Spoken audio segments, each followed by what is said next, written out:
Me hace mucha ilusión acompañar a Eugenio Ibarzábal en esta presentación y además más por razones personales que políticas.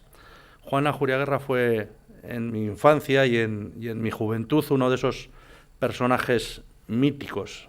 Estaba muy a menudo en boca de mi amachu. Juan era para nosotros ese pariente ilustre, ese pariente que todas las familias tienen y de la que se sienten orgullosas y sacan a pasear siempre que pueden y a presumir siempre que pueden ante las amistades. El laita de Juan era primo de mi amama y en mi familia tenían veneración por la figura de Juan Ajuriaguerra desde que su participación fue decisiva para poder traer a casa, para poder recuperar forrado en una icurriña el cuerpo de mi tío Justo, un joven gudari que cayó a las primeras de cambio en la batalla de Villarreal. Gracias a Juan de Ajuriaguerra se le pudo dar un entierro digno y no fue a parar a una de aquellas fosas tristemente célebres, fosas comunes que ahora tenemos que estar reabriendo, ¿no? Mis primeros recuerdos están vinculados, por tanto, a Juan y sobre todo me llamaba mucho la atención el tono de voz que usaba mi ama cuando hablaba de él. Era una mezcla de respeto, de admiración, de orgullo, pero lo que más destacaba era el tono bajito, el tono así casi susurrante que utilizaba cuando hablaba de él y lo que le daba un toque enigmático, clandestino, misterioso, en aquellos años 60 y 70 en los que oír misa en euskera por la radio era un acto de rebeldía contra el franquismo, que era el espíritu que vivíamos en mi casa. Por eso desde niño siempre me ha encandilado la figura de Juan. Todo en torno a él era misterioso, prohibido, clandestino, como decía antes. Parecía un personaje de novela y encima era pariente, ¿no? Un personaje de novela negra.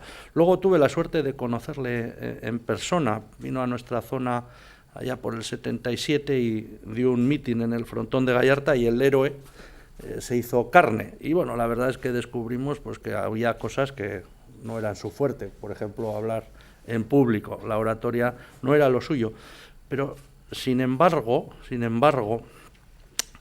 allí pude comprobar que algo que luego se repitió siempre que estuve con él rodeado de gente, y es que provocaba un efecto especial. Era una persona que provocaba un efecto especial. Más que respeto, era más que identificación, era más que admiración, era más que comulgar políticamente con él. Era algo más y llevo desde que Eugenio me dijo para hacer esta presentación pensando cuál es la palabra que podía definir ese sentimiento y no la he encontrado, pero era un sentimiento que estaba ahí. Lo que sí he encontrado precisamente al leer el libro de Eugenio es el porqué de ese sentimiento. El libro explica bien por qué de un cuerpo tan pequeño puede salir una sombra tan grande. ¿Por qué de una persona refractaria a lo público y al protagonismo podía salir un líder innato, podríamos decir?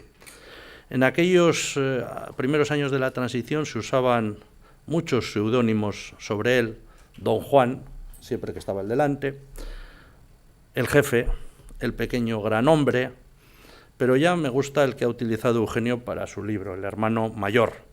Desde muy joven fue el hermano mayor, y no solo en su casa, sino especialmente en el partido, en Eusko Gudarostea, en el penal del Dueso, en la cárcel de Burgos, en el exilio, en la clandestinidad, luego en el grupo parlamentario en Madrid. En todos los sitios fue el hermano mayor, el más responsable. No voy a seguir hablando de Juan de Ajuriaguerra porque hemos venido a hablar del libro, como diría Umbral, pero sí espero haber prendido una pizca de curiosidad con estos apuntes suficiente para que quienes me oigan lean el libro. Es un gran libro, un libro que habla y muestra a un gran personaje, pero que además cuenta muchas cosas, muchas historias de nuestro pasado reciente, que da claves para entender muchas de las cosas que han pasado en este país en los últimos 50 años. Y cuenta también, no diré que secretos, pero sí muchas cosas reservadas que solo los jeltzales pata negra conocían hasta ahora. interioridades de las relaciones entre el gobierno y el partido, eso que hoy también siempre sigue creando morbo, las relaciones del lehendakari Aguirre con el EBB de entonces y con el propio Juan de Ajuriaguerra, los famosos pero desconocidos servicios de información que creó el partido después de la Guerra Civil y durante la Segunda Guerra Mundial y posterior, los choques de EGI con EKIN y luego el posterior nacimiento de ETA, el partido del interior y el del exterior, las primeras conversaciones sobre qué hacer en Madrid, hoy que vivimos una precampaña electoral hacia Madrid, probablemente hoy se explica lo que es el PNV en Madrid gracias al tesón y a la dirección política que marcó Juan de Ajuriaguerra. Todo eso, muchas cosas más en las que Juan Ajuriaguerra funcionó como argamasa, como hilo conductor, como hermano mayor.